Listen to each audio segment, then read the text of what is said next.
Is it safe for government employees to speak out? Our present constitution provides that the right to self-organization shall not be denied to government employees, and the state shall guarantee the rights of all workers to self-organization, collective bargaining, and negotiation, and peaceful concerted activities including the right to strike in accordance with law. The Constitution's Bill of Rights also provides that no law shall be passed abridging the freedom of speech, of expression, or of the press, or the right of the people peaceably to assemble and petition government for redress of grievances. However, we must understand that for freedom of expression is not an absolute, nor it is an unbridled license that gives immunity for every possible use of language and prevents the punishment of those who abuse this freedom. Therefore, it is subject to restriction.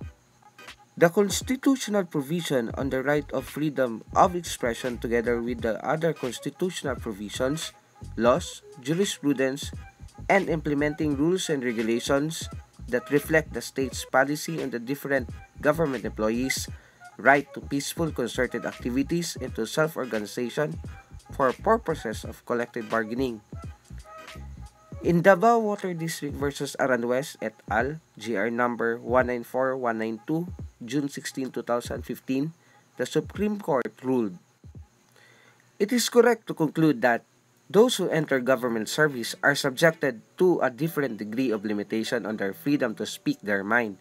However, it is not tantamount to the relinquishment of their constitutional right of expression otherwise enjoyed by citizens just by reason of their employment. Unarguably, a citizen who accepts public employment must accept certain limitation on his or her freedom.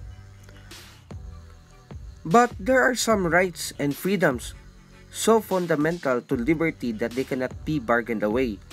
In a contract for public employment, it is the court's responsibility to ensure that citizens are not deprived of these fundamental rights by virtue of working for the government. In determination of the extent of exercise of this fundamental freedom, the nature of government agency where there may be some employment grievances should be taken into consideration.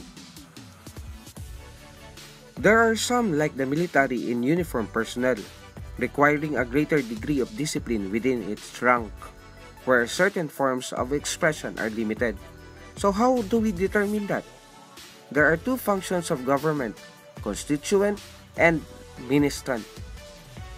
Constituent functions are those which constitute the very bond of the society and are compulsory in nature.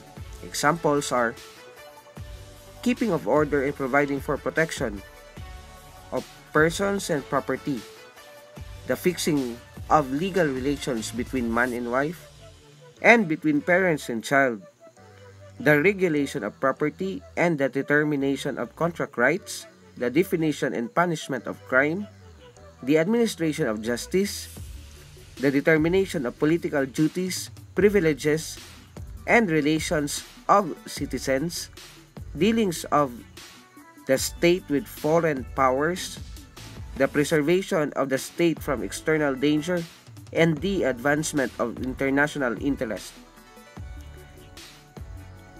On the other hand, ministrant functions are those that are undertaken only by way of advancing the general interest of society and merely optional. Examples are public works, public education, public charity, health and safety regulations, and regulations of trade and industry. Government functions, which are basically ministrant, should thus have a wider scope of freedom of expression compared to the other government agency, which is constituent in nature.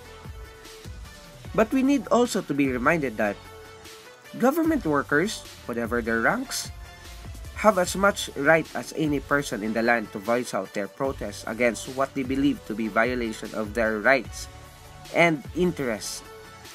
The civil service does not deprive them of their freedom of expression. For it would be unfair to hold that by joining the government service, the members thereof have renounced or waived this basic liberty. This freedom can be reasonably regulated only, but can never be taken away.